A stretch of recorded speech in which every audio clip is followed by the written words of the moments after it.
특별금요 기도의 두 번째 시간에 정말 귀한 목사님을 모셨습니다. 신응종 목사님이신데요. 제가 대학 시절에 캠퍼스에서 선교단체로 활동하고 있을 때 그때 대구 지역 전체 우리 또 선교단체 대표 간사님으로 오랫동안 섬기셨고 또 지금은 또 너무나도 귀하게 목회 사역을 잘 하고 계십니다. 이제 우리 목사님 나오셔서 더 나은 세대 만들기라는 제목으로 말씀 전해 주실 텐데 여러분 기대가 되십니까? 예, 우리 목사님 환영합니다. 축복합니다라는 마음으로 우리 따뜻한 박수로 목사님 모시도록 하겠습니다. 네, 우리 헌금기도 잠깐 드리겠습니다. 하나님, 우리의 삶이 어디로 어떤 모양으로 흘러가는지 알지 못하지만 우리보다 우리를 더 잘 아시는 주께서 우리의 삶의 순간순간마다 함께 하시고 때를 따라 은혜를 주시되 필요한 물질도 주시고 우리의 마음의 위로도 주시고 마땅히 바라봐야 될 하나님의 나라도 우리에게 선물로 주셔서 감사합니다. 사랑하는 성도들, 마음에 소원하는 마음을 들고 정성을 다해 하나님께 예물로 올려드립니다. 아벨과 그 예물을 받으셨던 주님, 사랑하는 성도들의 그 예물을 받으시고 그들의 삶을 지켜주시고 하늘로부터 오는 신령한 은혜가 나그네 인생길에 끊어지지 않도록 은혜를 베풀어 주시옵소서. 주신 것 감사하고 예수님의 이름으로 기도드립니다. 아멘. 네, 우리 파워포인트 띄워주시면 되겠습니다. 네, 오늘 우리 함께 나눌 것은 더 나은 세대 만들기라는 주제입니다. 제 이름은 신응종입니다. 신의 응답을 받은 종이라는 뜻입니다. 괜찮죠? 네, 분위기가 조금 원래 이제 신의 응답을 받은 종이라는 뜻인데 원래는 그렇지 않습니다. 응할릉자, 세복정자인데 중2 때 아버님이 돌아가셨어요. 그래서 조금 어렵게 자랐죠. 그래서 정말 내 인생을 내가 책임져 주지 않으면 아무도 책임을 져주지 않는다는 생각을 고등학교 때 했던 것 같아요. 그래서 정말 열심히 공부하여 대학을 갔습니다. 근데 적성에 맞춰서 갔어요. 적당한 성적에 맞춰서 대학을 가죠. 우리는 대부분 다 어떻게 대학을 갑니까? 네, 적당한 성적에 맞춰서 갔어요. 사실은 4명의 친구가 있었는데 3명은 연고대 법대를 갔어요. 저 혼자 대구에 뚝 떨어지게 된 거예요. 정말 너무너무 힘들었어요. 그래서 내가 고시하여 본때를 보여주는 게 제 꿈이었어요. 그래서 입학하는 날부터 이제 고시원에 가가 고시하여 본때를 보여주려고 열심히 공부를 했어요. 근데 교회 생활도 열심히 했어요. 그런데 어느 날 저를 키웠는 박영도 목사님이 저를 불러더니 응종 형제 이름이 뜻이 뭔 줄 알아? 이러는 거예요. 그래서 제가 응할릉자 세복종자입니다 라고 얘기하니까 아니래요. 응종 형제는 신의 응답을 받은 종이야. 이 한마디가 제 인생을 바꿉니다. 정말 내가 누구 앞에 서느냐, 누구의 말을 듣느냐, 그리고 어때? 누구의 말을 따라가느냐에 따라 사람이 바뀐다는 걸 경험한 거예요. 오랫동안 신앙생활을 했지만 정말 어때? 하나님의 복음이 내 인생을 바꾼다는 생각을 하지 못했어요. 그래서 교회는 교회 생활이고 고시하여 본때를 보여주는 게 내 인생의 목표였어요. 그런데 정말 복음이 내 인생을 바꾼다는 걸 경험하고 난 뒤에 제 인생이 바뀌는 거예요. 그래서 졸업을 하고 이제 소위 말하는 고시, 제가 이제 경대 행정학과를 졸업했는데 제 친구가 어제 아래 대구시 경제부시장이 됐어요. 이제 이해되시죠? 별로 중요하진 않아요. 뭐냐면 정말 내 인생이 바뀐다는 걸 경험한 거예요. 그래서 저는 이제 졸업을 하고 소위 말하는 그 길로 가지 않고 이제 IBF라는 선교단체 간사가 되고 한 26년 정도 이제 사역을 하게 되었습니다. 26년이라는 뜻이 뭡니까? 20살에 만났던 친구가 46이라는 뜻입니다. 저희 교회 장로님이 있는데 제가 이제 신흥교회 사역할 때 전도사 때 만났던 청년부 회장이었어요. 약 30년 동안 같이 자라니까 우리 교회에 견실한 장로가 되어서 함께 믿음의 동력을 하고 있습니다. 이 밤이 그런 밤이 되었으면 좋겠어요. 세상에 있는 수많은 소리 가운데 또 다른 한 소리를 선택하는 날이 아니라 정말 세상에서 잘 듣지 못했던 내 마음의 이야기가 만드는 그런 소리 말고 세상에 들려주는 그런 소리 말고 진짜 나의 주인이시고 생명의 근원이 되시는 주께서 내 마음에 들려주는 그 생수와 같은 생명의 말을 들었을 때 내 마음이 바뀌고 내 존재가 바뀌고 내가 살아갈 이유가 바뀌고 내 나그네 인생길에 해야 될 일이 바뀌는 그런 오늘이 되었으면 좋겠다라는 생각을 하게 됩니다. 이거 조금 얘기할까요? 저도 이제 결혼을 제가 이제 저희 집에 소나타 원투설에 3명의 딸이 있어요. 딸인데 다 결혼을 했어요. 그래 안 보이시죠? 제가 이제 할아버지입니다. 할아버지. 이제 우리 둘째가 이제 아기를 낳아서 이제 120일이 됐어요. 그럼 대강 아시겠죠, 그죠? 얼굴보다는 나이가 많이 먹었다. 이런 이제 오늘 우리가 나누고자 하는 얘기는 이제 달려감의 문제죠. 다시 말하면 우리가 열심히 달려와서 이 바톤을 누군가에게 넘겨줘야 되는데 바로 이 바톤이 끊어져 있는 이 현실을 보게 된다라는 것이. 저는 개인적으로 여기에 대해서 대단히 영적 부담감을 갖고 있습니다. 왜냐하면 저희 아버님도 열심히 달렸고 저희 형님들도 열심히 달려와서 정말 우리에게 이 바톤을 넘겨주었는데 정말 이 바톤을 내 다음 세대에게 넘겨주는데 문제는 뭡니까? 다음 세대가 그 바톤을 받을 만한 사람이 별로 없다라는 것입니다. 상당 부분 이러한 부분에 있어서 저희들의 책임, 저의 책임이 저는 크다고 생각합니다. 그렇기 때문에 다시 한 번 더 나이와 상관하지 않고 우리는 눈물로 씨를 뿌려야만 된다는 것이죠. 다음 세대의 문제는 정말 젊고 어리고 뭔가 미래가 있는 그들의 이야기가 아니라 아무리 나이가 많다 할지라도 우리가 주님 앞에 서기 전은 우리가 반드시 꿈꾸고 생각해 봐야 될 것은 우리의 다음 세대가 우리와 다른 세대가 아니라 더 나은 세대가 되기를 원하는 그 간절한 마음을 버릴 수는 없다라는 것입니다. 사실은 다음 세대에 대한 고민은 우리만의 문제가 아니에요, 그죠? 우리 한국교회만의 문제가 아니에요. 그냥 우리 장로님들의 문제만 아니에요. 우리 사역자들의 문제만이 아니라 바로 성경에 보면 다음 세대에 대하여 고민을 많이 했던 사람이 있습니다. 누굴까요? 네, 모세입니다. 사실은 모세의 비전은 뭡니까? 바로 이스라엘 백성들을 출애굽시켜서 광야 40년의 시간이 지나 하나님이 약속하신 적과 꿀이 그 가나안 땅에 정착시키는 것이 목적이었죠. 이제 요단강만 건너면 그 땅에 보이는 그 시점, 모압 강야에서 하나님이 뭐라고 얘기합니까? 여기까지야 라고 얘기하는 거예요. 여러분, 우리의 인생은 내가 달려가고 싶은 만큼 가는 게 아니에요. 내가 하고 싶은 일을 하는 게 아니에요. 할 수 있다고 내가 믿어지는 그 믿음을 따라 우리 인생이 만들어지는 게 아니라 우리의 인생은 주의 손에 달려있다는 거죠. 그래서 주께서 여기까지야 얘기하며 여기까지인 거예요. 그런데 많은 사람들은 어떠합니까?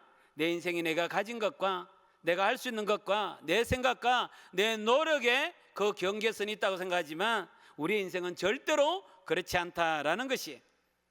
이때 모세의 마음이 어떻을까요?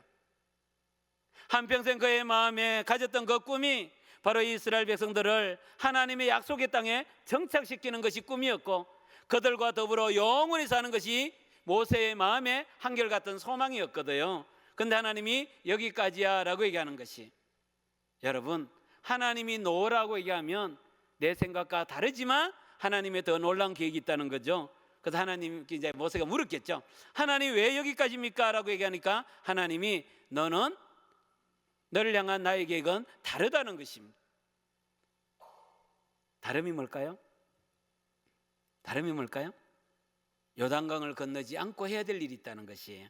그게 뭐냐 하면 바로 다음 세대를 향하여 너가 보고 듣고 경험했던 그 이야기를 너 다음 세대에 들려줘야 된다는 거죠.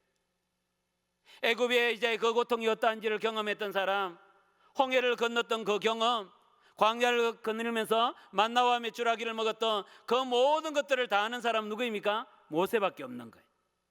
그러나 이제 요단강을 건너면 뭐가 있습니까? 전쟁이 있죠. 그러나 모세는 전쟁을 치르지 않았습니다. 주로 전쟁은 누가 치렀습니까? 여호수아가 치렀죠. 그렇기 때문에 하나님이 아시는 거죠. 요단강을 건너가서 해야 될 주일은 전쟁인데 전쟁을 제일 잘하는 사람은 여호수아니까 하나님이 리더십을 교체하기로 결정하신 거예요. 아무리 우리의 생각이 치밀하고 아무리 우리의 생각이 좋다 할지라도 하나님의 생각에 비하면 우리는 아무것도 아닐 수 있다는 것입니다.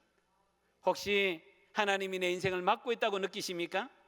여기까지라고 얘기하시는 하나님을 향하여 오히려 어때? 분노하고 억울해하고 힘들어하고 계십니까? 우리 한번 생각해 보았으면 좋겠어요. 내가 생각하는 내 인생의 그 가치보다 하나님이 내 인생을 이끌어가고자 하는 그 가치가 훨씬 더 크기 때문에 하나님은 오늘 우리에게 말씀하십니다. 여기까지야. 여기까지야. 그렇기 때문에 정말 이 모세는 어떻게 합니까? 모압 강야에서 이제는 다음 세대를 두고 5번의 설교를 하는데 그게 뭡니까? 신명기서라는 거죠.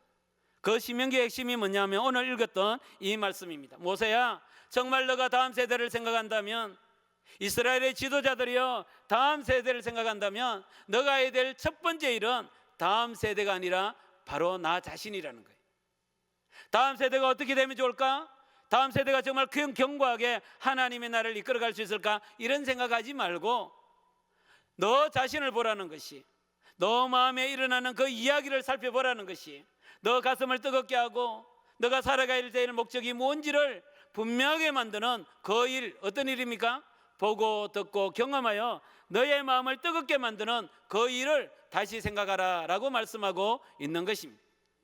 다시 말하면 주님이 오는 날, 그날까지 너가 해야 될 일이 뭐냐면, 너가 보고 듣고 경험했던 그 수많은 이야기가 너의 마음에 여전히 생명으로 요동치고 있는지, 누군가에게 말을 했을 때 너의 그 말이 누군가에게 믿음을 주고 하나님의 나라에 대한 열정을 주고 하나님의 나라에 대한 소망을 주는지, 낙심과 절망과 고통과 억울함을 주는지 살펴보라 라고 얘기하는 것이, 정말 우리 마음에 있는 이 마음이 주님 오는 날까지 변질되거나 퇴색되지 않는 게 너무너무 중요합니다.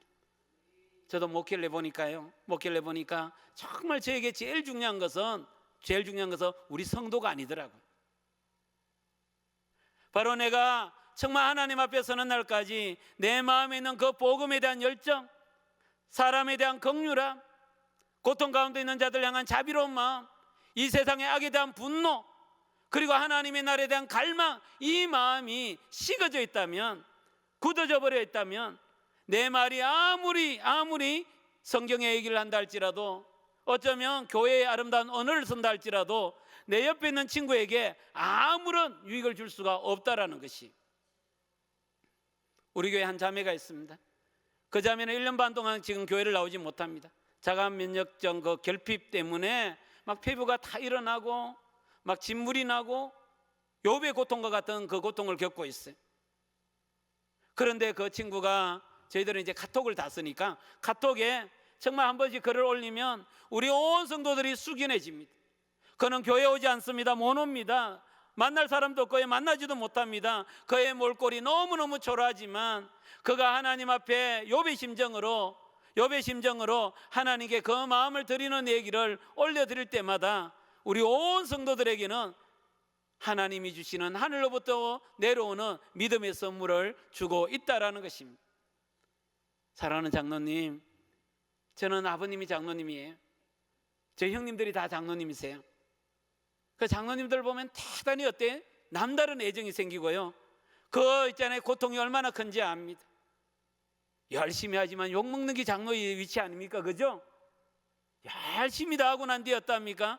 내 손에 남은 게 없는 것, 내 자녀에게 물려줄 게 없는 것, 이게 장로란 것 같아요. 저희 아버님은 그랬거든요. 그런데 그 장로님이 은퇴를 하잖아요. 그죠? 은퇴하신 장로님은 기능은 많이 줄어드는 것 같아요. 그런데요, 하나님을 향하여 변질되거나 퇴색되지 않은 그 하나님에 대한 열정이 있으면 그 사역은 어때요? 변함이 없다라는 것이에요. 믿음을 잃어버린 집사님을 만나가 어때요? 김 집사, 너무 고통스럽지? 나도 정말 옛날에 사업을 실패해서 너무 힘들었어. 정말 죽고 싶었는데, 이혼할 뻔했는데 그래도 하나님 은혜로 여기 왔잖아.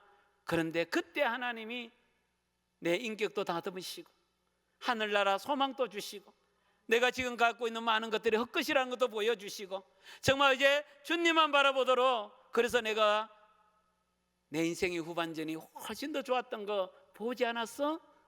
라고 얘기해 주는 그 소리를 들으면 지쳐있는, 낙심해 있는, 무너져 있는 그 집사님이 뻘떡이를 쓸 수 있는 힘이 생긴다는 것이에요. 지금 모세에게 그 얘기하는 거예요. 모세야, 너의 다음 세대를 걱정하지 말고 모세야, 너를 걱정해라. 너의 인생이 얼마나 남은지 모르지만 내가 너를 만나는 그때까지 네 마음에 있는 그 이야기가 변질되거나 퇴색되지 않기를 간절히 원한다라는 것입니다. 두 번째는 뭐라고 얘기합니까? 너는 그 일, 어떤 일? 너가 보고 듣고 경험했던 그 이야기를 누구에게? 너의 자손과 너의 손자들에게 손녀들에게 저는 여기서 엄청나게 위로를 받습니다. 여기도 보니까 우리 아기를 가진 그죠 젊은 층은 조금 적네, 그죠? 근데 이제 나이 드시는 우리 어때 권사님, 또 집사님, 장로님 많으시네요. 너무 좋을 때입니다, 그죠? 내 아이는 마루타로 키웠지만, 그죠? 왜 키워야 될지 몰라가 이렇게 돼보고 저렇게 돼봤잖아요. 그런데 어때? 내 아이는 마루타로 키웠지만 요즘 아기는 누가 봅니까? 요즘 아기는 누가 봅니까? 내 할아버지 할머니가 보잖아요. 제 아내도 이제 아기를 낳아가지고 이제 딸이 아기 나서 2달 동안 갔다 왔어요. 내 딸을 키울 때는 언제나 어떠합니까? 복음을 얘기지 못했대요. 너는 너무 소중해. 너는 그리스도 안에 있는 생명이야. 하나님은 널 향한 놀라운 계획이 있어. 이런 얘기를 잘 못했어요. 왜? 정신없이 아기를 키웠으니까. 근데 이제 할머니가 되니까 여유가 생긴가 봐요. 그래서 아기를 안고 어때요? 24시간 있을 수 있으니까 2달 동안 어때요? 너는 하나님의 딸이야. 너는 어때? 하나님은 널 향한 너무 어때? 너를 향한 십자가에 피를 흘리신. 여러분, 어린아이는 어때요? 다 흡수합니다. 아이가 태어나가지고 시간이 지나면 왜 어때? 엄마 아빠라고 할까요? 파들 뭐들 이렇게 안 하고, 그죠? 왜 한국말을 할까요? 엄마 아빠가 한국말을 쓰기 때문이에요. 그 말은 뭡니까? 아이들이 다 받아들인다는 것이에요. 그때 할머니 할아버지는 뭐 해야 됩니까? 손자 손녀를 딱 안고 어때요? 너는 하나님의 딸이야. 너는 하나님의 아들이야. 어때요? 예수님을 위해서 십자가에 지신 거야. 너의 인생의 주인은 성령 하나님이야. 이런 얘기를 마음껏 얘기해 줄 수 있잖아요. 그때 정말 어때? 우리 할머니 할아버지의 역할이 너무너무 중요하죠. 그죠? 다시 말하면 너 마음에 있는 얘기를 보고 듣고 경험했던 그 하나님의 이야기를 퇴색되지만 않는다면, 변질되지만 않으면 너가 누구에게 얘기할 사람이 너무너무 많다라는 것입니다. 그래서 모세는 어떠합니까? 그 심정을 알았던 거죠. 그래서 모압 광야에서 이스라엘 백성들 향하여 신명기를 씁니다. 고통받았던 그 애굽의 때부터 하나님이 역사하셨던 이야기, 만나와 메추라기 이야기, 먹이고 입혔던 하나님의 그 많은 이야기를 신명기를 통하여 우리에게 전달해주고 있다라는 것입니다. 사실은 다음 세대에 대한 비전은 저에게 강력하게 일으켜줬던 분이 대구에 보면 성덕교회가 있습니다. 성덕교회 좀 큰 교회인데 성도들도 한 1000명 정도 되지만 특별히 이제 영아부부터 청년까지 한 1000명이 돼요. 그리고 엄청나게 다음 세대 사역을 잘하신 분이죠.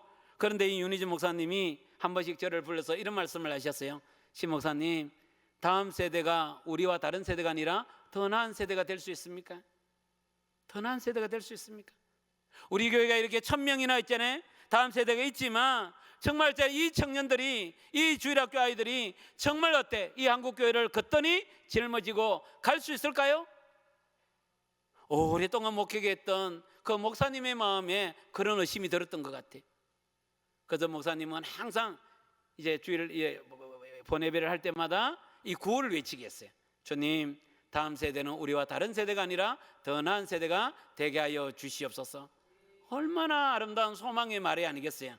저희들도 한번 외치고 할까요? 주님, 다음 세대는 우리와 다른 세대가 아니라 더 나은 세대가 되게 하여 주시옵소서. 이게 우리 모든 성도들의 한결같은 기도의 제목이 되었으면 좋겠습니다. 그런데 이 다음 세대는 안타깝게도 교회에서 만들어지지 않아요. 생육하고 번성하여 땅에 충만하고 땅을 정복하는 놀라운 일들은 어디로부터 시작됩니까? 가정으로부터 시작된다는 것이. 그렇기 때문에 가정이 다음 세대를 위하여 견고하게 세워지지 아니하면 우리가 교회에서 이렇게 많은 수고와 애쓰고 있지만 실제로 다음 세대는 세워지지 않을 수도 있다라는 것입니다. 여러분, 이분이 누군지 아세요? 이 조나단 에드워즈와 사라라는 사람인데, 조나단 에드워즈는 들어보셨죠? 18세기 미국의 영적 부흥을 일으켰던 사람이죠. 그래서 18세기에 영적 부흥을 경험했던 언더도와 펜젤러와 같은 그런 많은 선교사님들이 우리 한국에 와서 복음을 전했어요. 그래서 우리 한국교회는 복받은 선교라고 얘기하는 이유는 이런 영적 경험을 했던 선교사님이 와서 우리에게 복음을 전했기 때문에 우리에게는 뭡니까? 생명의 복음이라는 게 뭔지를 잘 알 수 있는 은혜를 주신 거예요. 그런데 또 다른 면이 있는데, 이 조나단 에드워즈와 사라의 가정에 이들이 결혼을 했어요. 결혼을 해가 자녀를 낳았는데 몇 명을 낳았냐면 이제 할아버지부터 시작해가지고 4대가 올라올 때 1394명을 낳은 거예요. 저는 이걸 믿지는 않습니다. 왜냐하면 저희 이제 어머니로부터 해가지고 저희들도 4대인데 저희들이 5남일녀거든요. 근데 4대인데 정말 열심히 아기를 낳았는데 34명밖에 안 돼요. 이 말이 뭡니까? 그냥 아기를 놓을 때 낳은 게 아니라 어떻게 낳았다는 뜻입니까? 마음과 뜻과 정성을 다하여 때를 어떤지 못 어떤지 최선을 다하여 어떻게 아기를 낳았다는 것이에요. 요즘 아기를 어떻게 낳습니까? 지가 알아서 낳아, 그죠? 자기들이 계획이에요. 얼마나 열심히 낳았으면 1394명이겠냐는 거예요. 근데 그 중에 295명이 대학을 갔는데 대학을 졸업하고 난 뒤에 그들이 이렇게 사회에 진출하는 걸 보니까 대학 총장이 13명, 대학 교수가 65명, 판사가 30명, 변호사가 100여 명, 의사가 56명, 군대 장교가 75명, 고급 공무원이 100명, 연방상임위 3명 이런 거예요. 너무 놀랍지 않아요? 놀라지 않는 여러분을 보고 제가 아주 당혹스러워요. 여러분 가정하고 비슷하세요? 너무 놀랍죠, 그죠? 주지사가 3명, 부통령이 1명, 목사와 선교사가 100명이 나온 거예요. 너무 놀라운 과정이죠. 그래서 많은 사람들이 막 조사를 해봤어요. 아마 저 과정은 아주 특별한 것이 뭔가 있겠지. 별난 게 없는 거예요. 그냥 대학에 들어가면 자기들이 알아서 공부하고 졸업을 하면 알아서 직장을 갖고 결혼하고 알아서 살아가는 거예요. 진짜 별난 게 없는 거예요. 근데 이 과정은 이와 같은 놀라운 일이 일어난 거예요. 그런데 딱 특이한 게 한 가지가 있었대요. 그게 뭐냐면 이 조나단 에드워즈와 사라가 아침에 일어나면 첫 번째 하는 일이 뭐냐면 남편 에드워즈가 아내 사라를 꼭 껴안으면서 여보 사랑해라는 사랑의 고백을 하는 거예요. 언제 하느냐? 애들이 잘 때 하는 게 아니라 애기들이 자면 다 깨워가 보는 앞에서 여보 사랑해라는 사랑의 고백을 하는 거예요. 근데 놀라운 일은 이 사랑의 고백을 하는 것을 한번 볼 때마다 이 아이들의 마음에 에너지가 저축이 되는 거예요. 근데 그 에너지가 얼마냐 계산을 해보니까 한 번 볼 때마다 420만 원이 저축이 되는 거예요. 놀랍죠? 1년이면 얼마입니까? 5천만 원도 넘잖아요. 그때 제가 알았어요. 돈 벌기 쉽다라는 걸 알았어요. 한 번 할 때마다 얼마라고요? 420만 원. 낮에도 그렇게 하고 저녁에는 엄마 아빠가 손을 콕 잡고 기도를 하는 거예요. 그거 하루에 몇 번 봅니까? 3번씩 본 거예요. 그거 하루에 얼마가 저축이 됩니까? 제가 지금 너무 어렵게 얘기하고 있어요. 한 번 볼 때마다 420만 원인데 하루에 3번을 보는 거예요. 그럼 하루에 얼마가 저축이 됩니까? 네, 1260만 원이죠. 이거를 30년 동안 보면 얼마입니까? 그래서 제가 계산해 보니까 1397억이나 되는 거예요. 다시 말하면 조나단 에드워즈와 사라의 가정에 자녀들이 엄마 아빠를 떠나는 그 순간에 그들의 마음의 에너지가 1000억이 넘는 에너지를 갖고 세상에 나가니까 그들은 무엇이든지 행할 수가 있는 존재가 된다는 것이. 제가 이제 청년 사역을 주로 오래 했으니까 이제 청년들에게 묻거든요. 너 마음에 얼마가 저축이 됐니? 이렇게 하니까 저축이 돼 있기는 뭐가 저축이 돼 있겠어요? 마이너스가 아니면 다행이죠 이러잖아요. 왜 그렇습니까? 우리 엄마 아빠가 사랑할 때는 어떻게 합니까? 애기들을 잠자리에 들게 해놓고 방문도 잠그고 몰래 하잖아요, 그죠? 근데 부부싸움을 할 때는 어떻게 합니까? 방문도 열고 아파트문도 열고 죽여라 이러니까 요즘 우리 청년들이 뭐라고 얘기합니까? 연애는 하고 싶지만 우리 엄마 아빠들 보니까 결혼은 안 하고 싶다라. 여러분, 우리 아이들의 마음에 에너지가 어디로부터 나옵니까? 엄마 아빠가 사랑하는 그 모습을 보고 나오는 거예요. 엄마 아빠가 어때요? 깨어진 그 사랑의 모습 속에 자기의 존재가 있다고 생각하면 자기는 깨어진 장독 속에 사는 거예요. 물을 아무리 부어도 채워지지 않는 거예요. 나는 불행해. 나는 아무런 존재감을 느끼지 못할 때가 너무너무 많다라는 것입니다. 그렇기 때문에 정말 우리가 신경 써야 될 것은 우리 교회가 정말 다음 세대를 생각한다면 정말 우리가 건강한 가정을 만드는데 우리는 마음을 집중해야 됩니다. 남편과 아내가 만나서 가정을 이루는 건 쉽지 않습니다. 너무너무 어려운 가정 속에 그 사랑의 가정을 만드는 일은 너희들의 문제고 우리는 어떻게? 봉사하고 교회 일하고 여기에 집중을 한다면 그 가정은 어떻게 됩니까? 어려움을 당할 수가 있는 것입니다. 사역은 딴 게 아니에요. 정말 우리의 청년들이 잘 자라서 결혼하고 그들이 어떤 미숙한 사랑 가운데 온전한 사랑을 배워가고 그들이 어렵고 힘들 때마다 그 가정의 자녀들이 어떻게 커야 될지를 교회가 가르쳐주고 돌보지 않으면 그 가정은 무너질 수밖에 없다라는 것입니다. 그렇기 때문에 항상 교회의 마음은 어디에 있어야 됩니까? 가정에 있어야 됩니다. 저 집은 괜찮을까? 그래서 우리가 이제 시집장가 보내보면 항상 보내놓고도 걱정이잖아요, 그죠? 잘 살까? 그래서 가끔은 전화 오면 어때요? 가슴이 탁 내려앉잖아요, 그죠? 그런 심정으로 우리 교회 청년들, 우리 교회 30, 40대를 바라봐 줘야만 된다라는 것이에요. 사실은 이제 가정에서 자라면 우리의 몸만 자라는 게 아니에요. 우리 마음에 또 다른 내가 만들어진다라는 것이, 이 말을 좀 이해하기가 좀 어려울 수도 있는데, 예를 들면 이제 아이가 태어나가지고 돌이 되면 어떡합니까? 또박또박 걸어 다녀요, 그죠? 저희 교회는 이제 개척한 지 한 8년 정도 됐는데 어른들은 한 60명인데 아이들이 한 30명 정도가 돼요.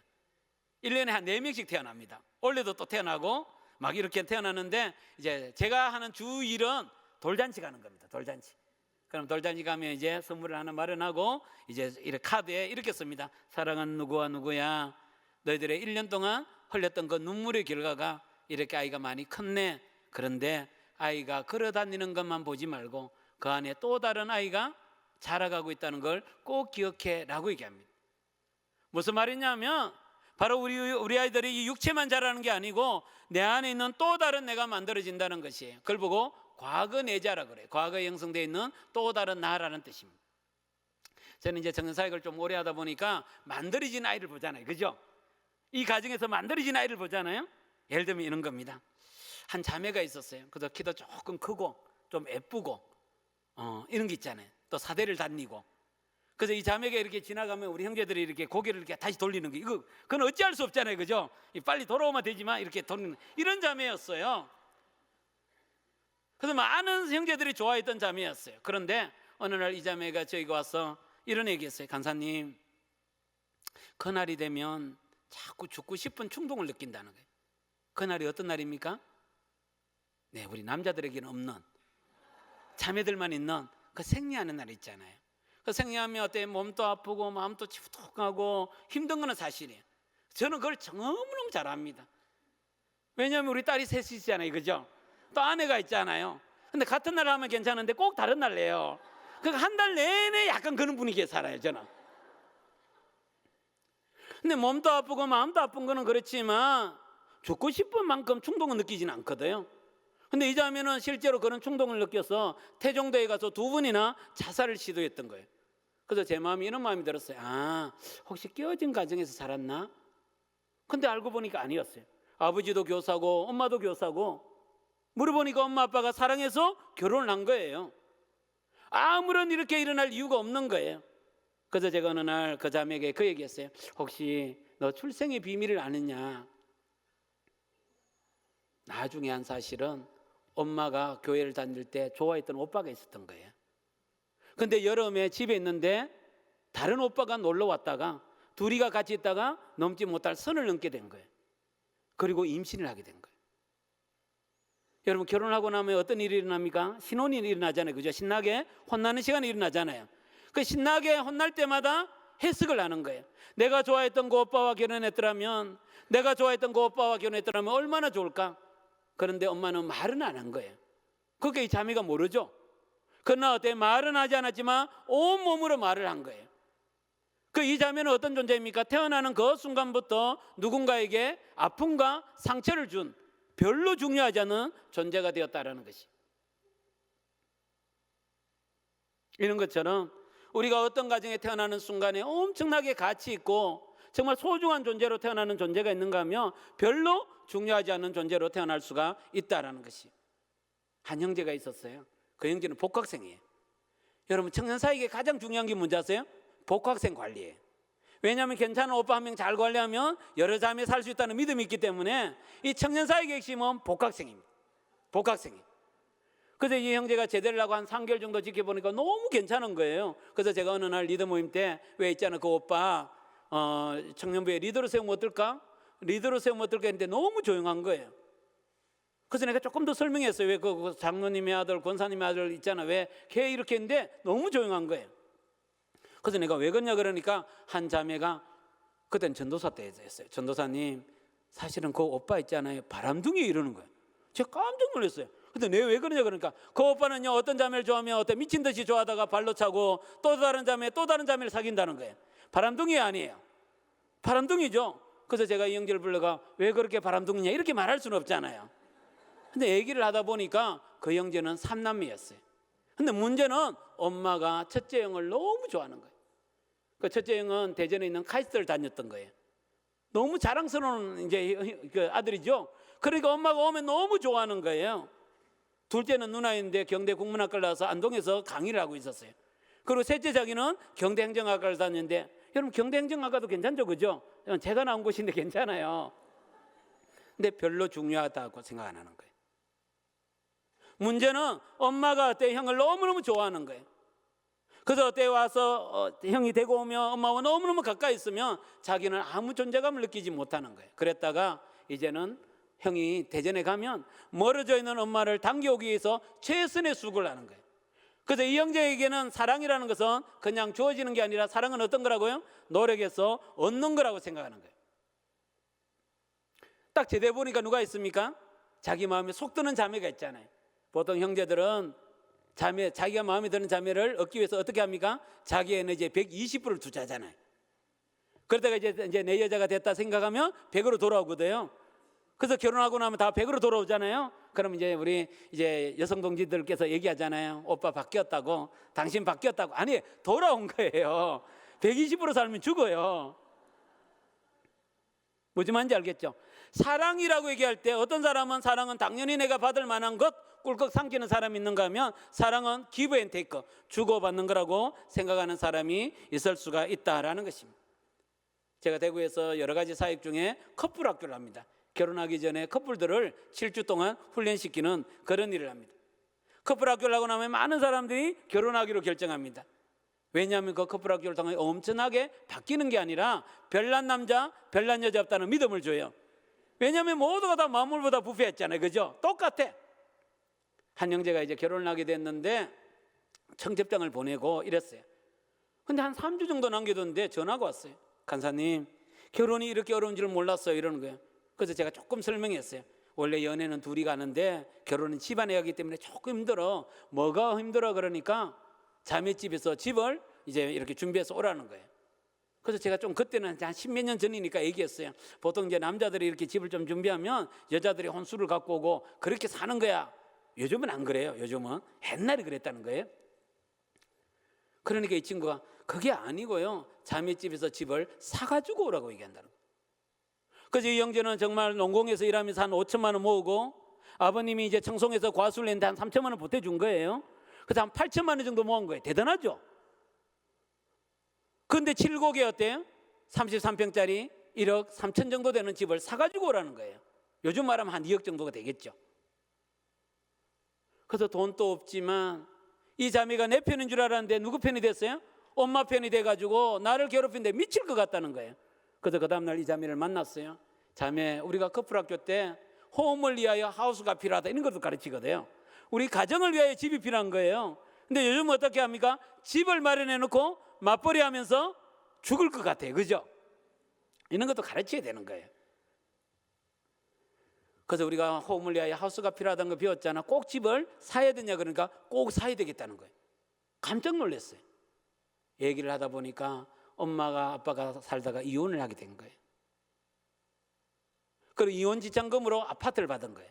근데 아파트를 받고는 살 수가 없잖아요, 그죠? 사업을 해야 되니까. 그래서 사업을 하기 위하여 이 아파트를 담보로 어때? 집을 담보로 사업을 하다가 부도가 난 거예요. 그리고 집도 날아가게 된 거예요. 그래서 이 자매의 마음에는 어떤 마음이냐면, 집이 없으면 고생을 한다, 집이 없으면 고생을 한다, 이게 그의 마음에 딱 잡히게 된 거예요. 그래서 우리는 말씀대로 사는 게 아니라 삶의 경험이 준 진리를 따라 살게 되는 거예요. 근데 이 모든 것들이 어디에서 만들어집니까? 가정에서 만들어진다는 거예요. 그 때문에 이 가정이 성경적인 가정, 하나님의 그 말씀을 따라 살아가는 가정의 모양이 되지 아니하면 일주일에 168시간 중에 우리가 아무리 2시간을 교회에서 잘한다 할지라도 그 아이의 존재가 바뀔 수가 없다라는 것입니다. 그 때문에 우리 교회의 그 방향은 어디에 집중해야 됩니까? 가정에 집중해야 된다는 것이. 그래서 가정사역자였던 찰스 셀은 가정은 우리를 떠날 수 있지만 어때요? 우리는 가정을 떠날 수 있지만 가정은 우리를 영원히 떠나지 못한다라고 얘기하는 것이. 재밌으시죠? 우리 성도님들의 눈빛이 초롱초롱하세요. 진짜 청년 같아, 청년 같아. 오늘 분위기 너무 좋은 것 같아. 이렇게 해서 딱 끝나면 좋은데, 그죠? 근데 제가 조금 더 깊은 얘기를 좀 하고 싶어요. 무슨 얘기냐? 저의 얘기예요. 그죠? 저의 이 겉모습이 아니라 제 안에 또 다른 나의 모습이 있다는 거예요. 사실은 이제 우리의 자녀들은 가정에서 자라는데 문제는 뭡니까? 그 엄마 아빠가 미숙한 엄마 아빠라는 거예요. 예를 들면 이런 겁니다. 제 얘기를 조금만 더 할게요. 저는 이제 아버지와 어머니 사이에 태어났어요. 아버지와 아버지 사이에 태어난 거 아니에요? 요즘 이런 세상이 오고 있어요. 태어나 보니까 어때? 저 위에 4명의 형이 있었어요. 저는 이런 가정에 태어나지 않았지만 하나님이 나를 이런 가정에 뚝 떨어뜨린 거예요. 그리고 5째 아들로 태어난 거예요. 그 저는 어떤 존재입니까? 별로 중요하지 않는 존재. 근데 알고 보니까 저 위에 2명의 형이 더 있었던 거예요. 그 저는 7번째 아들로 태어난 거예요. 그리고 우리 어머니 45, 우리 아버지 53살에 그렇게 기다리던 여동생을 본 거예요. 그 저는 어떤 존재입니까? 별로 중요하지 않는 존재. 제가 이런 가정에 태어나고 싶지 않았지만 하나님이 나를 이런 가정에 뚝 떨어뜨리는 거예요. 비록 내가 이런 가정에 태어났다 할지라도 우리 인간의 마음에는 2가지의 욕구가 있어요. 그게 뭐냐? 안전하고 싶고요, 중요한 존재가 되고 싶은 거예요. 왜냐하면 우리가 에덴 동산에 있었지 않습니까? 그러니까 에덴 동산은 안전하죠. 하나님의 보호 가운데 있으니까 안전하죠. 그리고 하나님 뭐라고 얘기했습니까? 아담과 하와에게 생육하고 번성하여 땅에 충만하고 땅을 정복하고 다스려라. 그 말이 뭡니까? 너는 너무 소중해, 중요해, 이런 뜻이죠. 근데 선악을 알게 하는 나무의 실과를 따먹고 우리가 에덴 동산에서 쫓겨나는 그 순간 우리는 안전하지 않아요. 그리고 우리는 별로 중요하지 않죠. 근데 우리의 마음에는 비어있죠. 그래서 그걸 채우고 싶죠. 그걸 보고 욕구라 그러는 거예요. 욕구. 우리는 끊임없이 어디에 가면 내가 안전한지, 그죠? 이 교회에 뭐 안전한지, 그죠? 이 목장 가면 안전한지, 이 사람 만나면 안전한지, 이게 첫 번째입니다. 2번째는 정말 내가 여기서 중요한지, 여전도에 모이면 어떻습니까? 내가 중요한지, 이게 너무너무 중요하죠. 왜냐하면 우리 마음에 깊은 욕구가 있다는 거예요. 근데 저는 어떠합니까? 별로 안전하지도 않고 별로 중요하지도 않죠. 그러면 어떻게 되느냐면 그 가정에 누군가에게 맞추게 돼 있어요. 우리 집은 누구냐 하면 아버지였어요. 아버지. 근데 저희 아버지는 어떤 스타일이냐면 완전주의였습니다. 그 저희 집의 전통이 뭐냐면 중학교 1학년이 되면 새벽기도 간다, 이게 전통이었어요. 근데 힘들진 않았어요. 왜냐하면 저희 형님이 새벽기도 갔다 오면 막 뻑이잖아요. 추워 죽겠어 이러잖아요. 그러니까 저도 초등학교 때 막 가고 싶은 거예요. 그래서 중학교 1학년이 딱 되는 날 그 새벽에 4시 반에 딱 새벽기도 가려고 딱 나오니까 우리 아버님이 했던 말씀이, 엉종아, 중학교 3년 내내 새벽기도 다니지 않으라 그러거든 시작도 하지 말해, 이랬어요. 이게 중학교 1학년이 새벽기도 가려는 아이에게 해야 될 말이에요. 아유 기특하다 이래야 되잖아요. 근데 우리 아버지는 완전한데 익숙하신 거예요. 내 아들이 퍼펙트하기를 원하는 거예요. 그런데 어렵진 않았습니다. 어떻게 하면 됩니까? 내 잠을 조금 포기하면 돼요. 내 욕구를 좀 줄이면 돼요. 그래서 어때? 열심히 어때요? 달려가면 돼요. 왜냐하면 우리 아버지가 저에게 인정을 해주거든요. 우리 아버지만 인정을 해주는 게 아니라 다른 장로님들, 아유 신장로님이 저 막내 얼마나 기특한지. 저는 어떤 존재입니까? 누군가의 인정을 위하여 내 감정, 내 욕구, 내 삶의 모습을 쥐어짜서 맞추는 거죠. 왜 그렇습니까? 인정을 해주니까. 제가 IBF 60년의 역사 가운데 한 번도 잘리지 않는 유일한 간사입니다. IBF는 무서운 단체거든요. 3년마다 선배, 후배, 동료, 심지어는 학생들도 간사를 평가해요. 무슨 조직이죠? 그런데 어때? 60년의 역사 가운데 7번 동안 한 번도 안 잘리다가 8번째 IBF도 자를 것 같고 나도 잘릴 것 같고 뭐 이런 아주 애매한 선 있잖아요. 그래서 나왔어요. 뭐가 문제죠? 제가 이제 대구의 범어교회 어머니 기도에 가서 뭐가 문제죠? 그러니까 목사님 문제 없어요. 그런 아들 있으면 한 명 키우고 싶대요. 지가 알아서 어때 욕구도 잘 절제하고 어때 성실하고 목표를 향하여 달려가고 결과도 잘 내고 추진력도 있고 얼마나 괜찮아요, 그죠? 이런 아들 키우고 싶잖아요. 뭐가 문제죠? 뭐가 문제입니까? 내가 열심히 달려가는데 불안한 게 문제예요.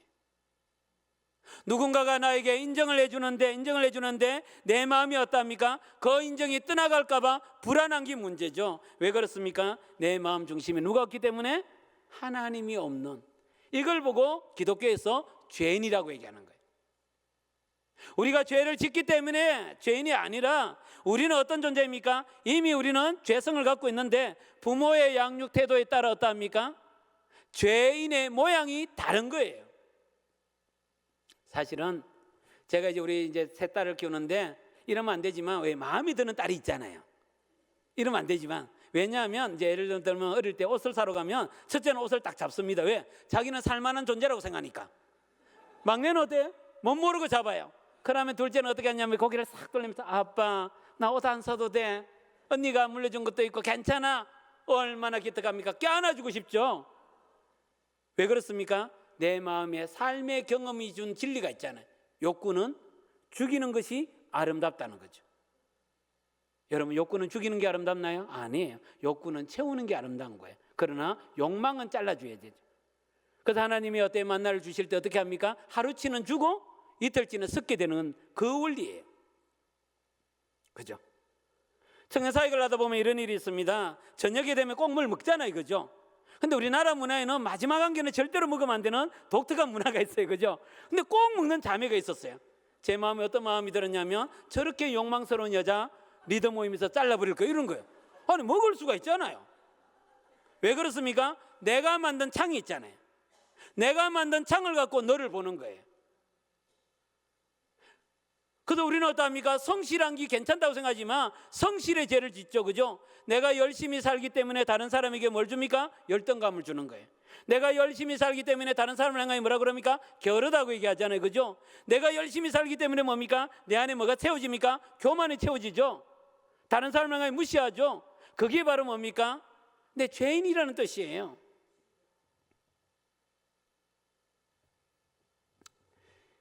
다시 말하면 우리가 이 나그네 인생길을 살 때 자연인 신앙종으로 살면 그 존재 자체가 죄인이라는 거예요.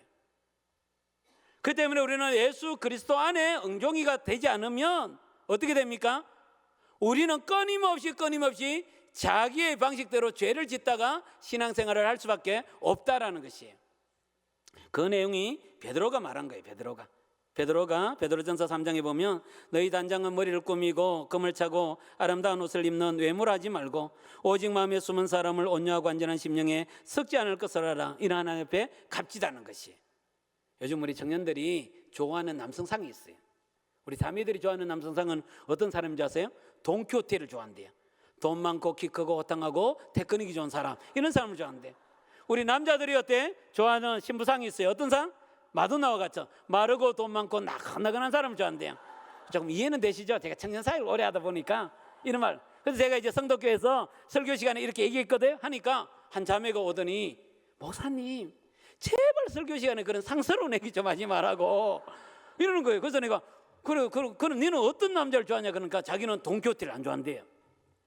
자기는 신돈키호테를 좋아한대요. 신앙심이 좋고 돈 많고 키 크고 호탕하고. 어쩌면 우리 한국교회가 키워내는 사람이 이럴지도 몰라요. 그 사람은 대단히 신앙적인데 속 사람은 여전히 세속적인 사람을 키워낼 수가 있다라는 것입니다. 베드로도 결혼할 때 보니까 그렇더라는 거예요. 그죠? 그래서 머리를 꾸미고 금을 차고 아름다운 옷을 입을 때가 언제입니까? 결혼식장이에요. 그래서 여러분, 결혼식장 가보세요. 안 예쁜 신부가 없어요. 근데 그렇게 예쁜 여자하고 살 줄 알았는데 결혼해 보니까 독특한 여자가 있더라는 거예요. 날마다 나를 괴롭히는 독특한 여자가 있더라는 거예요. 그래서 베드로가 그 여자의 닉네임을 붙였어요. 뭐라고? 마음에 숨은 사람, 이렇게 지은 거예요. 이 마음에 숨은 사람이 옛날에는 성인아이라 그랬어요. 요즘은 그렇게 얘기하지 않습니다. 과거 내자, 과거에 형성되어 있는 내 안에 있는 또 다른 나, 이런 뜻입니다. 네 마음에 숨는 사람이 어떠냐에 따라 온유가 뭡니까? 온유는 기질의 부드러움을 얘기하는 게 아니라 관계의 여유로움을 얘기하는 거예요. 어떤 사람이든 내 마음에 들어오지만 아프지 않다는 거죠. 그래서 예수님은 온유하고 겸손하다 그랬죠. 그래서 세리가 들어와도 장녀가 들어와도 어떤 사람이 들어와도 아프지 않아요. 여러분 그러세요? 어떤 권사님이 내 마음에 들어도 안 아파요? 이 남편이 내 마음에 들어도 안 아파요? 네, 그 얘기예요. 그 얘기. 안전한 심령에 썩지 않을 것. 이 원문에 떠서 요동함이 없다 이런 뜻이에요. 우리 자녀들이 67점을 받아왔어. 그러면 그 점수는 가만히 있지 않고 말을 하잖아요. 그죠? 이거는 점수가 아니야. 이거로는 대학을 못 가. 대학을 못 가면 어때? 결혼도 못 해. 결혼을 못 하면 평생 내 옆에서 빌어먹을 자식 이렇게 되잖아요. 그냥 67점 한 번 받아오면 이 아이는 어떤 아이입니까? 빌어먹을 자식이 되는 거야. 그죠? 우리 남편들 그런 게 있잖아요. 열심히 직장생활 하지만 명예퇴직을 당할 수가 있잖아요. 그죠? 그럼 명예퇴직을 당하고 집에 오면 어떡합니까? 아내가 여보 당신이 어때요? 20년 동안 너무 수고했어. 당신의 그 수고로 우리 가정이 이렇게 산 거야. 아들 딸들이 어때? 아빠 걱정하지 마. 지금까지 먹이고 입혔던 하나님이 우리를 먹일 거야. 이런 얘기를 들어야 될 거 아니에요. 근데 어떤 얘기 들립니까?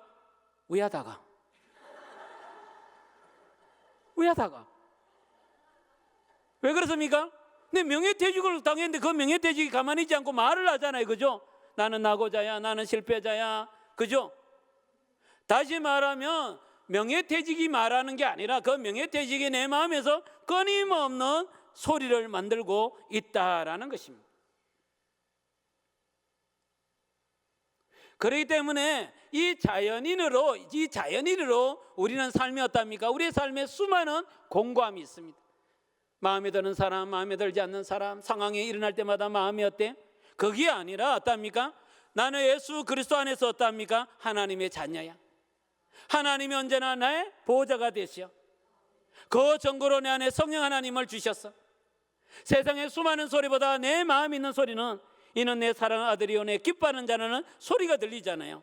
그래서 예수님이 세례를 받는 그 상황 가운데도 어떻습니까? 하늘로부터 소리가 들리잖아요. 십자가 그 고통 가운데도 이는 내 사랑하는 아들이요 내 기뻐하는 자라는 소리가 들리죠. 예수 그리스도 안에 있는 소리가 다르잖아요. 그래서 바울이 정말 열심히 복음을 전했는데 고린도 교회가 뭐라고 얘기합니까? 네가 뭐 사뒀냐? 여러분 그런 얘기 들으면 기분이 좋을까요 나쁠까요? 열받습니다. 우리 목사님 보고 어때? 네 목사가 이런 얘기하면 정말 열받잖아요. 근데 뭐라고 얘기합니까? 네 교회를 해방하고 핍박했잖아. 맞아요 아니에요? 맞죠. 교회를 해방하고 핍박했잖아요. 교회를 해방하고 핍박했던 지난날 과거의 소리가 내 마음을 괴롭히기도 하고요. 옆에 있는 삼수하는 자들의 소리가 내 마음을 괴롭힐 때가 있다니까요. 그럼 우리는 화가 나고요. 초라해질 때도 있고요. 비참해질 때도 있고요. 열받잖아요. 그죠? 그게 자연인인 우리 모습이에요. 근데 바울은 뭐라고 얘기합니까? 나의 나 된 것은 누구의 은혜?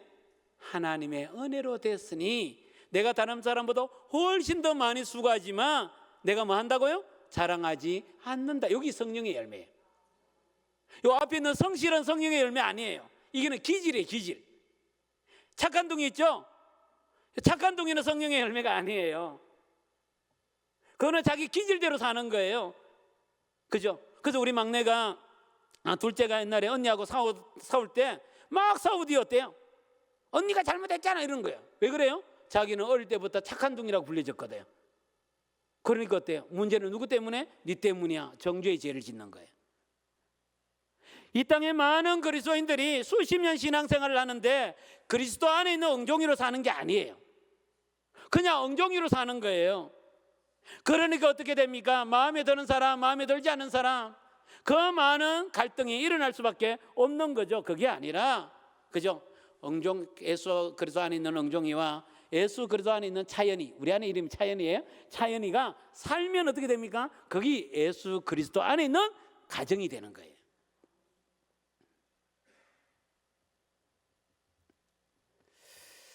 그래서 정말 우리 장로님들도 우리 권사님들도 수많은 우리 성도들도 자연인으로 살면 안 됩니다. 그죠? 그래서 예를 들면 내가 어때 남을 잘 섬기잖아요. 자연인 잘 섬기잖아요. 그러면 꼭 그런 집사님, 그런 권사님은 입에 한마디 한다니까요. 나는 이렇게 죽도록 일하는데 저 인간들은 밥만 처먹어. 그게 자연인이 하는 소리예요. 하나님이 주신 소리는 뭡니까? 내가 약하고 부족하지만 하나님 나에게 건강을 주셨어. 내 마음은 절대로 저들을 섬길 만한 긍휼한 마음이 없지만 하나님이 십자가 보혈로 내 마음에 긍휼을 주셔서 그래서 나는 어때 긍휼한 마음으로 저들을 섬길 수 있는 돈과 시간과 재정을 주셔서 건강을 주셔서 너무 감사합니다. 하나님 나의 나 된 것이 내가 아니라 주의 은혜입니다. 이러면 뭡니까? 섬기면서도 사람들에게 평강을 주고 이런 고백을 통하여 그 사람에게 믿음의 선물을 주는 거거든요. 근데 자연인은 어떻게 됩니까? 죽도록 섬기고 열받는 표정을 짓는 거예요. 네거는 뭐하노? 밥만 처먹고 가나? 이거는 자연인의 한 행동입니다. 막 그런 권사님 막 떠오릅니까? 그러시면 안 되고요. 자기를 봐야지. 자기를 보면서 그렇게 얘기했어야 되는 거예요. 그죠? 저도 이걸 몰랐었어요. 목사지만. 그래서 저는 성실한 게 좋은 거라고 생각했어요. 열심히 살았는데 그 성실함 때문에 죄를 엄청나게 지어요. 다른 사람에게 열등감도 주고요, 비난도 하고요, 교만도 하고요, 정죄도 하고요, 무시도 하고요. 엄청나게 죄인이야. 그런데 하나님이 어때 있으니까 내 마음의 불안함을 갖고도 하나님은 성실한 사람을 만드시잖아요. 그러니까 하나님 능력이 대단하시죠. 이제 좀 실제적인 얘기 잠깐 하고 마치려고 합니다. 원래는 이제 너무 많은데 재밌으시죠? 시간 너무 많이 가버렸어요. 이제 한 10분밖에 안 남았어. 근데 뒤에 조금 그래서 이제 중간에 그럼 어떤 아이를 키울 건가 이거는 생략하고 다음에 또 불러달라고 생략하고 오늘은 이제 그러면 교회 교육은 어떻게 바뀌어야 되는지 지금은 막 주일학교 중심이잖아요. 그게 아니고 이 아이를 중심으로 가정과 교회와 학교가 같이 아이를 키우자는 뜻이에요. 제가 이제 컴패션하고 좀 관계가 돼 있는데 컴패션 알죠? 차인표. 이 컴패션은 우리나라가 6.25 때 53년도에 이제 미국에 있는 선교사님이 와가 이제 구제도 할 뿐만 아니라 교육을 시켜줬던 그런 단체예요. 그리고 이제 40년 동안 그죠? 93년도까지 우리나라가 이렇게 보호를 받다가 이제 더 이상 구제가 필요 없으니까 철수를 한 거예요. 그리고 난 뒤에 나중에 다시 컴패션이 이제 우리가 구호단체가 되어서 들어오게 된 것이 컴패션이거든요. 근데 제가 필리핀에 가보니까 정말 놀라운 일이 일어나는 거예요. 목표가 있는 거예요. 크라이스트 주를 위하여 처치 교회가 차일드 아이를 돌보는 거예요. 다시 말하면 교회가 아주 견고하게 쓰니까 그 비민 지역에 있던 이 아이들이 엄청나게 달라지는 거예요.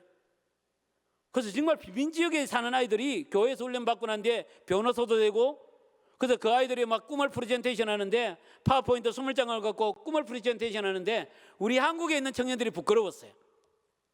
다시 말하면 교회가 견고하게 잘 세워지니까 놀라운 일이 일어나는 거예요. 그때 제가 알았어요. 정말 교회가 바로 서는 게 얼마나 중요한지.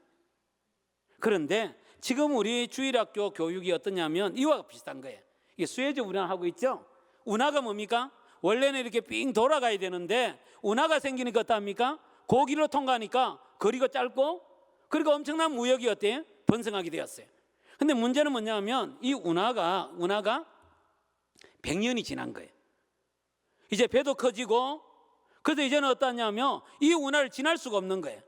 그래서 최근에 어떻게 됐냐면 이 운하를 다시 넓혔습니다. 왜? 배도 커지고 이제는 모든 것들이 다 달라졌기 때문에.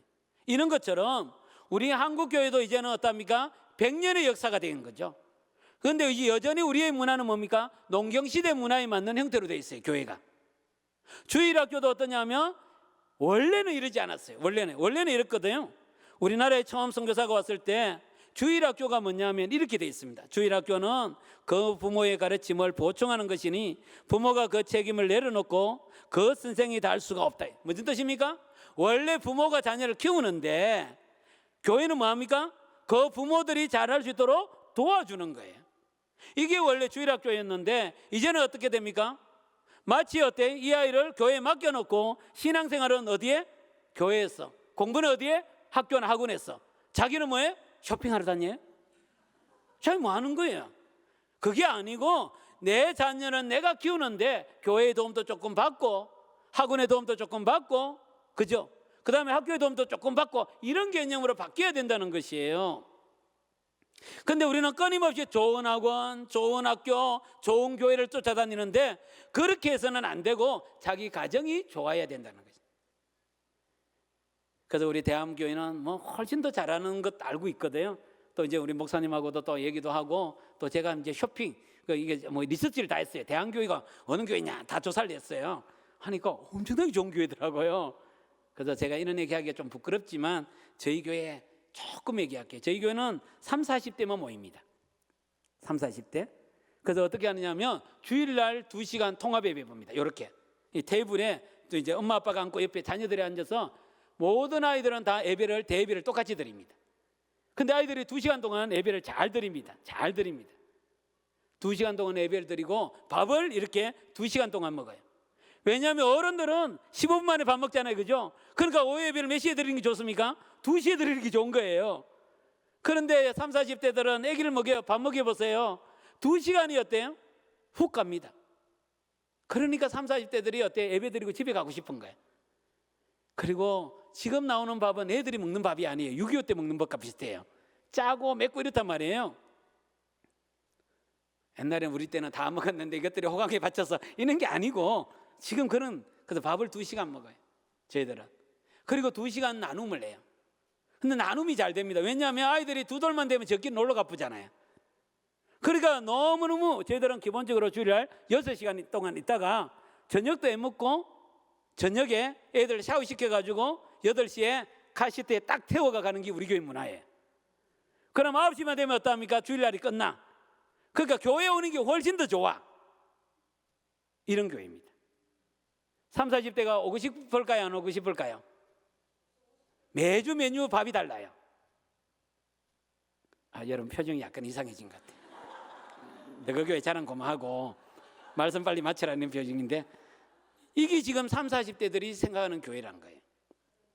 이해되시죠? 그래서 저희들은 이제 교사가 없습니다. 밥 먹고 나면 엄마 아빠들이 다 올라가서 이렇게 이제 주일학교도 같이 하고요. 또 이렇게 합니다. 그러니까 주일은 같이 이렇게 보내는 거예요. 같이. 그죠? 그래서 어린아이들이 이제 예배를 드릴 때 제일 어린아이들은 그림을 그려요. 그 다음에 아이들은 제가 이제 파워포인트로 설계하기 때문에 거기에 이제 단어 20개를 적어요. 그리고 이제 초등학교 4학년 이상은 노트에 정리합니다. 그리고 밥 먹을 때 저하고 둘러 앉아가지고 3분 스피치 하면 돌아가면서 스피치를 해요. 잘합니다. 여러분 이 시대의 최고의 교육이 뭔지 아세요? 보고 듣고 쓰고 말하고를 익숙하게 하는 게 최고의 교육입니다. 이렇게 이제 끝나고 그러면 이제 주일날 이제 집에 가죠. 집에 가면 이제 이렇게 저녁에 이제 우리는 수요예배가 없어요. 수요예배 올 수가 없어요. 이렇게 금요 기도회도 없어요. 올 수가 없어요. 그럼 어떻게 하느냐? 집에서 다 예배를 해야 돼. 이렇게. 하나님, 유크라냐 선생님이 큐티아이 할때 달기께서 도와주세요. 예수님의 이름을 기도한다. 네, 이렇게. 그다음에 이제 요즘 TV에 유튜브 잘 돼 있잖아요, 그죠?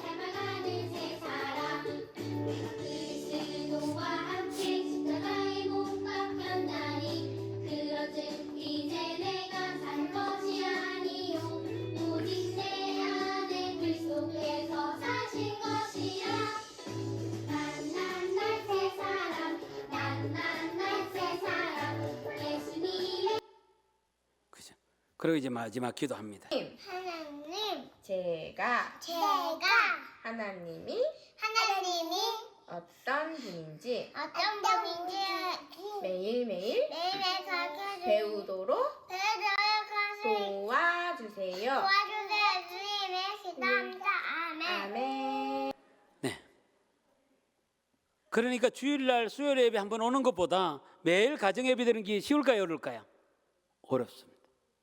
그 저희 교회는 말씀을 묵상하거든. 말씀 묵상을 하고 반드시 나누라 그래요.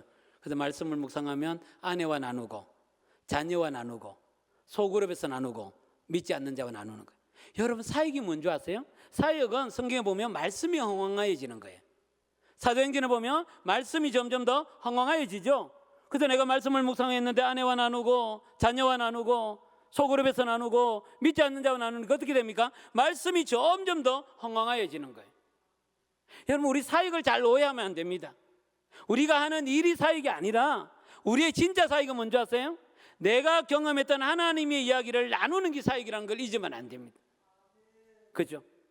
그래서 우리는 어떠냐면 그죠? 이제 이렇게 원로 목사 장로님이 되어도 사역은 끝나는 게 아니에요. 계속 할 수가 있습니다. 주님 어느 날까지 할 수가 있는 거예요.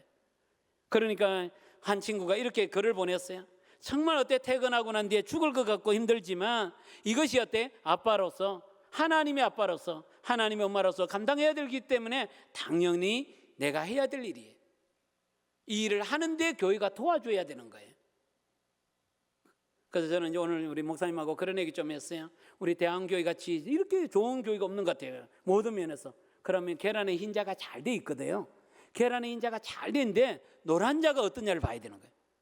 다시 말하면 30, 40대가 일어나지 않으면 주일학교가 없습니다. 정말 30, 40대 가운데 아이들이 낳지 않으면 그죠? 아이가 커가지고 10년이 되어가 어때? 초등학교 가고 또 10년이 지어서 어때? 대학생이 되고 이런 일이 일어나지 않으면 실제로 어떻게 됩니까? 우리의 다음 세대가 없는 거죠. 그래서 항상 교회는 지금 핫 이슈가 그겁니다. 계란의 흰자와 노란 자입니다. 교회가 있는데 이 대한교회가 있는데 교회 안에 교회를 어떻게 세워갈 건가? 그게 바로 30, 40대를 위한 교회입니다. 그래서 지금 막 전국적으로 이런 어떤 붐이 일어나고 있습니다. 어떻게 하면 기존 교회는 그대로 두고 그 안에 30, 40대를 위한 교회를 또 만들 수 있을까? 저는 이 우리 대한교회 정도가 되면 충분히 만들 수 있지 않을까 이런 생각을 하게 됩니다. 이제 말씀을 마치려고 그래요. 저는 강의를 꼭 끝낼 때마다 이 책을 참 소개하고 싶어요. 이 책은 아까 얘기했던 컴패션의 이야기입니다. 이제 1993년도 이제 컴패션이 끝나고 10년이 지났어요. 그리고 이제 2003년도에 이제 컴패션이 다시 한국에 들어올 때 대표가 필요하죠. 근데 그 대표가 누가 되느냐면 미국에서 교수 생활을 하고 있는 서정인 대표님이 돼요. 근데 그 서정인 대표님은 미국에 이미 교수니까 자기는 콜링을 받았지만 아내가 오기를 싫어하잖아요. 그래서 대단히 어려움을 겪다가 오게 되는데 그리고 10년이 지난 2013년도에 이 서정인 대표님이 놀라운 걸 깨달았대요. 옛날에는 자기가 하나님 나라 얘기하면 저 멀리 있는 얘기 있잖아요. 누가 선교사 간다 가면 그냥 후원 헌금하는 정도 이런 느낌이었는데 10년이 지나고 난 뒤에 보니까 자기가 하나님 나라의 중심이 들어와 있더라는 거예요. 중심이 들어와 있더라는 거예요. 놀라운 일을 경험한 거예요. 그래서 너무너무 감사하잖아요. 그래서 하나님께 하나님 너무 고맙고 감사합니다 라고 얘기하니까 하나님이 기도하는 가운데 마음에 네가 내 일을 참 기뻐해 줘서 너무너무 고마워라는 소리가 들린 거예요. 그리고 이 책을 썼대요. 여러분 이 소리 천국 가면 다 듣습니다. 천국 가면 다 예수님의 품에서 다 듣거든요. 근데 중요한 거는 천국에서 듣는 게 아니라 지금 내가 살아가는 이 삶의 현장에서 내가 이 자리에 죽도록 섬기는 그 어때 섬김의 자리에서 예배하는 그 자리에서 네가 내 일을 참 기뻐해 줘서 너무너무 고마워 하는 이 소리가 진짜 중요한 거예요. 저는 부족하지만 IBF 26년을 섬길 때 IBF에서 너무 수고했다고 1년 정도 미국에 안식년을 보내줬어요. 그리고 그때 이제 제 아이들을 이제 라이드 해준다고 이렇게 이제 학교 태운다고 보내주고 있는 그때에 비가 엄청나게 왔어요. 근데 제 차를 타고 이렇게 가는데 정말 나도 생각해보면 너무 감사하잖아요. 온 가족이 1년 동안 미국에 안식년 가는 게 쉽지 않습니다. 그죠? 목사님 1년 안식년 보낼 수 있겠어요. 그죠? 그래서 이제 1년 안식년을 갔는데 너무 고마운 거예요. 그래서 내가 하나님께 하나님 너무 고맙습니다. 내가 아무것도 아닌데 하나님의 은혜 너무 고맙습니다. 이런데 그때 하나님이 부족하지만 제 마음에 네가 내 일을 참 기뻐해 줘서 고마워 이 소리가 들려. 사랑하는 성도 여러분, 주님이 여러분의 마음에 꼭 이 음성 들려주기를 원합니다. 네가 내 일을 참 기뻐해서 고마워. 하나님은 우리를 다 보고 계십니다. 우리의 수고를 다 들으십니다. 우리의 눈물을 기도를 하십니다. 아무것도 없는 가운데도 주의 몸된 교회를 위하여 내가 수고하고 애쓰는 거 주님이 다 보십니다. 그때 주님이 말씀하십니다. 네가 내 일을 참 기뻐해 줘서 고마워. 이 소리가 여러분의 인생에 오랫동안 마음의 울림이 되기를 간절히 기도합니다. 우리 시간 한번 기도했으면 좋겠습니다.